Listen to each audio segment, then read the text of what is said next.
It's already been 4 years since Garmin released the very popular Vivoactive 4, and while this watch came out at the same time as the first version of the Venue, Garmin has since released the Venue 2, the Venue 2 Plus, and most recently also the Venue 3.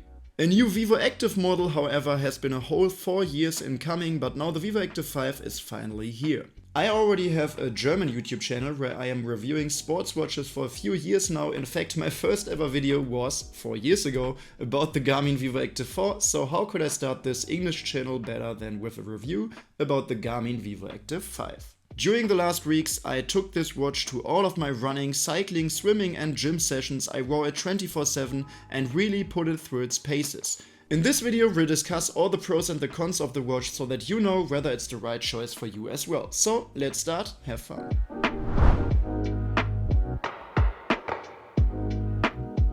First of all, let's talk about what has changed on the outside. Just like the Vivoactive 4, the 5th generation of the watch is still mostly made of plastic. However, while the Vivoactive 4 had a stainless steel bezel, the bezel of the Vivoactive 5 is made of aluminum. Overall, the watch is not as high quality and robust in terms of the materials used as, for example, Garmin's Phoenix watches, which partly use titanium, but it is lighter and much more suitable for daily use. The Vivoactive 5 is actually one of the lightest Garmin watches on the market. It weighs just 36 grams including the wristband, which is significantly lighter than the Vivoactive 4, and of course it is also a lot lighter than the Fenix 7 Pro or the Epix Pro with less than half the weight. The Vivoactive 5 really is extremely light. You sometimes forget that you even have it on your wrist, and even at night I didn't find it to be annoying or anything like that, which might happen with heavier watches.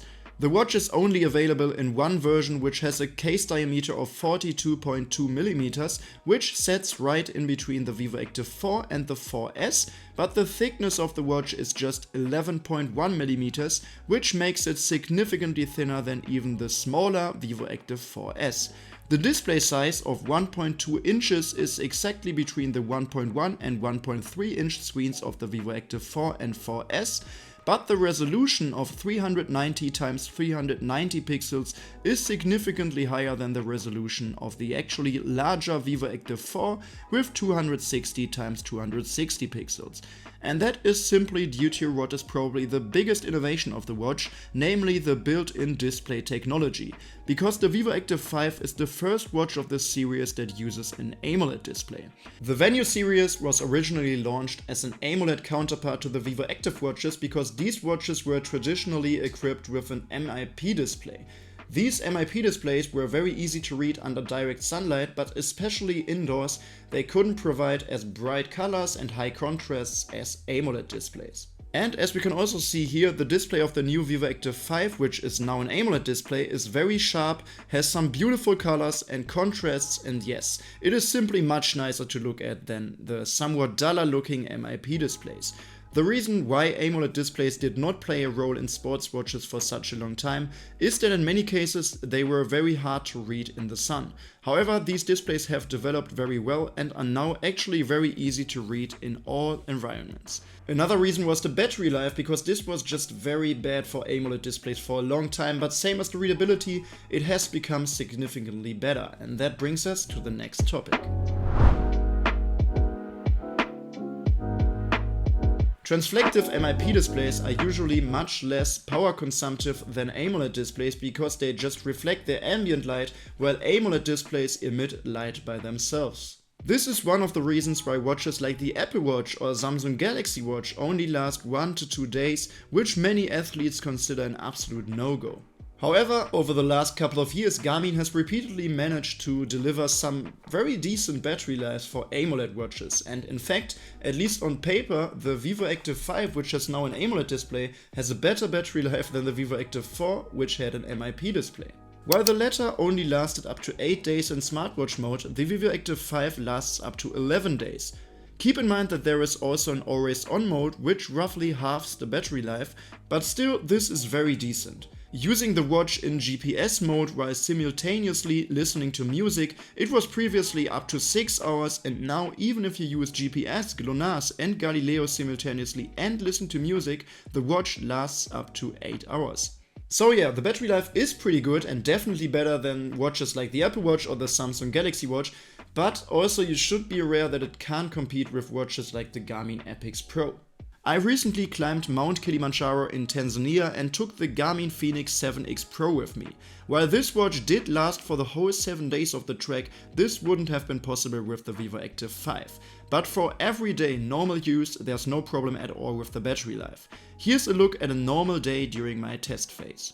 On this day I fully charged the watch after breakfast and then started with 100%, then I went out for a run for half an hour and then it was still 97%. Next I ran to the gym for 45 minutes, the battery level after that was 95%. With that my sports program was done for the day, but I still did a lot of things with the watch, mainly because I shot this video here. So I used many apps and widgets, turned up the brightness and also used the always on mode. At the end of the day the watch still had 86%, which means that it would survive more or less like 7 days like this. If I hadn't tracked 2 training sessions or hadn't used the watch quite as much in general, I'm sure it would last even longer, but overall I'm very happy with the battery life in any case. During a 1.5 hour hike the watch consumes about 8% for me personally.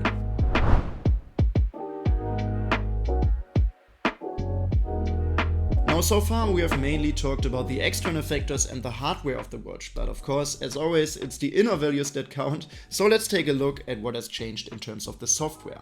If you come from the Vivoactive 4, like I said, it's 4 years old, so many things have changed and many things might seem new to you. First of all, this watch comes with Garmin's widget glances, which have already been used on many other Garmin watches, but not yet on the Vivoactive 4.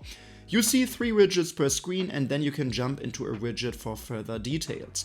Clicking on the upper right button takes you to the training mode as usual. Here you can see all the sport profiles, and talking about that, there are some new ones. The new open water swimming mode is probably the most interesting one for most of you out there, but there are also some more interesting options such as hand cycling. For that matter, there's also an extra wheelchair mode, by the way, which tracks some important metrics for wheelchair users such as pushes or weight shifts, and there are also special workouts for wheelchair users. However, unfortunately the multi-sport mode is still missing on this one, so you can't track multiple sports in one training sessions, which is especially annoying for triathletes. However, there are some nice little changes in the already existing sport profiles. When running, for example, you can now create intervals on the watch itself. You can still download structured workouts including intervals onto the watch via the app, but you can now also create intervals manually on the watch. In addition, you have a new training effect widget after completing a workout. Here you can see a simple summary of the workout's benefits. You can also see your VO2 max and the suggested recovery time, as well as the effect on the body battery. In addition to the sports profiles, you can also click on apps at the top of the screen, where you can see a list of different apps such as music, stopwatch or flashlight. The flashlight is new as well, by the way, and unlike the Garmin Fenix 7 Pro, for example, you don't have an LED flashlight on the case, but instead the display simply brightens up. This is more than sufficient for most cases, so it will definitely help you find your way in a dark room, for example. What's also new is that you can now swipe from the left to the right and then see your most recently used apps and widgets. This can be quite useful if you want to switch from one widget to another and then quickly back again, for example. You can also change that, so if you swipe in from the left, you can also activate the flashlight, for example, if you set it up that way. And there are a few other new widgets as well. For example, there is the sleep analysis. As with almost all newer Garmin watches, the watch shows you your sleep score in a value between 0 and 100 for your sleep quality. In addition, you can also see your time spent in the different sleep phases and of course the sleep duration. What's new is that the Vivoactive 5 does now also recognize and analyze naps. The watch shows the individual naps and also whether they were perhaps too long or too short, or whether they were ideal for your recovery. These naps are then also included in the body battery widget, for example. This widget basically shows you your remaining body energy reserves for the day. What's new though is that it's now better broken down, so you see a list of all the things that had an effect on this body battery, such as activities or rest periods.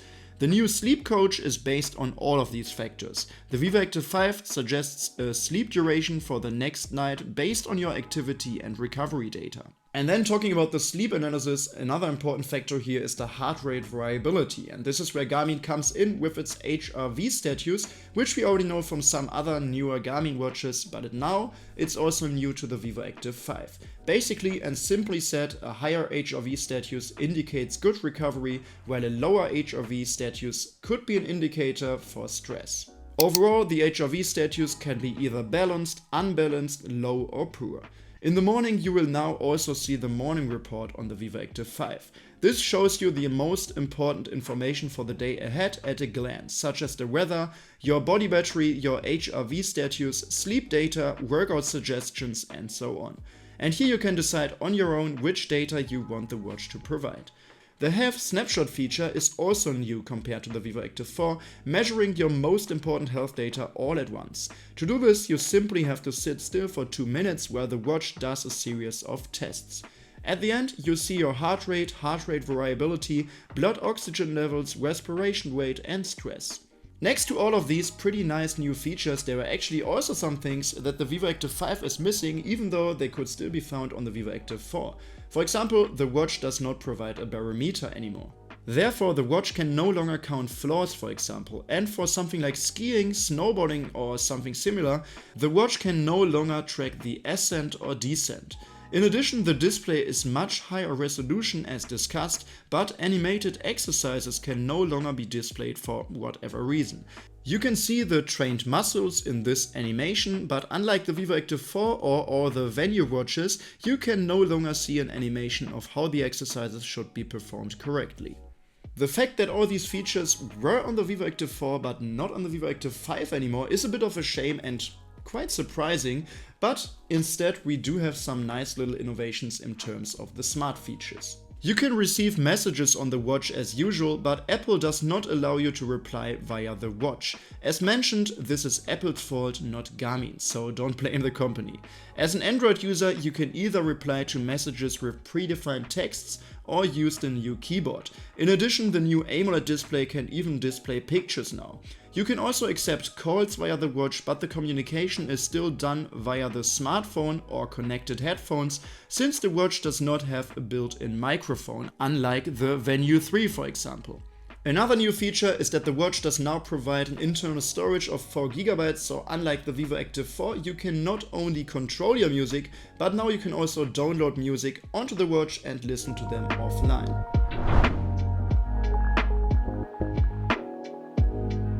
Of course, the Vivoactive 5 can also track your heart rate on your wrist, and with many new watches we also see new improved sensors to do so.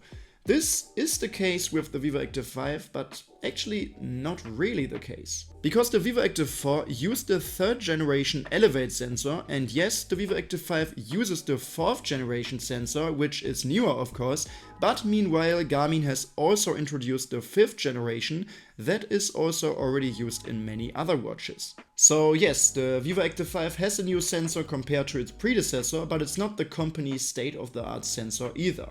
Well, but what about the accuracy? These are the results for a 1.5 hour hike. You see the data from the watch in blue and the data from a chest strap in red. As we can see, both curves match very well for the most part. There were a few inaccuracies in between, but overall the measurement is absolutely fine. The average heart rate also differs by less than a beat per minute only. And then here you can see the data for a running session showing an almost perfect result. A minor inaccuracy in between, but actually the two curves are almost completely on top of each other. Again, the average heart rate doesn't even deviate by 1 beat. So a really good result. However, things are different for gym workouts. Here we have some inaccuracies. Compared to other sports watches, this is a really good result, one of the best actually, and the average heart rate only deviates by 4 beats, but overall the heart rate measurement here is simply not 100% reliable. In this workout, for example, the first half was almost perfect, but towards the end some heart rate increases were not detected at all. So the accuracy is really very good, but in strength training I would still recommend using a chest strap.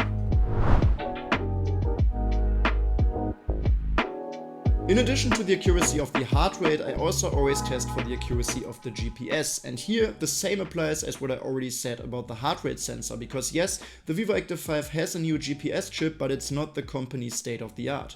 The Vivoactive 5 does now come with a GNSS mode, meaning that it can use GPS, GLONASS and Galileo, but it does not come with multiband GPS. Multiband is just a technology that allows to use multiple frequencies of multiple satellites at the same time, which is just slightly more accurate than the GNSS mode. This multiband technology is already used by many newer Garmin watches like the newer Phoenix or Epix models, the Enduro 2 or for example the newer Forerunner watches. However, it's not yet on the Vivoactive 5. So how accurate is this watch even without the multiband technology?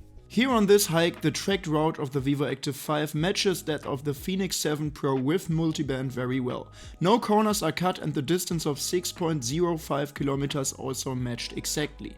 Same applies for this running session in the city. The tracked route as well as the distance of the watch is very accurate and matches very well with that of the Phoenix.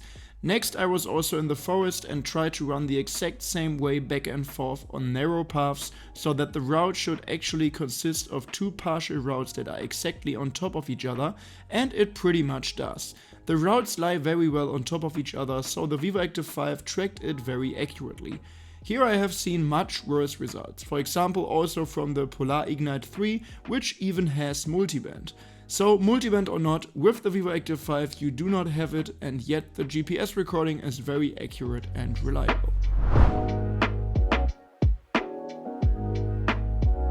Alright, so what can we conclude about the new Garmin Vivoactive 5? First of all, the sheer amount of features that you can get for just below $300 with this watch is just remarkable. It has a very nice design, is still very light and suitable for everyday use, has an improved battery life, a lot of health features and much more. In this price range, it's probably one of the best sports watches out there at the moment. So if you're looking for an affordable sports watch with an AMOLED display, this is the one for you. If you're looking for more training features, for example, you might want to check out the Forerunner watches, especially the Forerunner 255, which sets at only around $50 above the Vivoactive 5. The Venue 3, on the other hand, is basically like a pro version of the Vivoactive 5 with many more features such as the use of voice assistance or even a barometer, animated exercises and an even better battery life. I'm already testing this watch as well, so there will be a video about that here soon, as well as another comparison video between these two watches and many other things. So if you don't want to miss all of that, you should definitely subscribe to this brand new channel. But well, for now, let me know in the comment section down below what you think of the Garmin Vivoactive 5. And if you found this video helpful or interesting, you could really support me and this brand new channel here by giving this video a thumbs up. Otherwise, first of all now, thanks for watching and see you next time.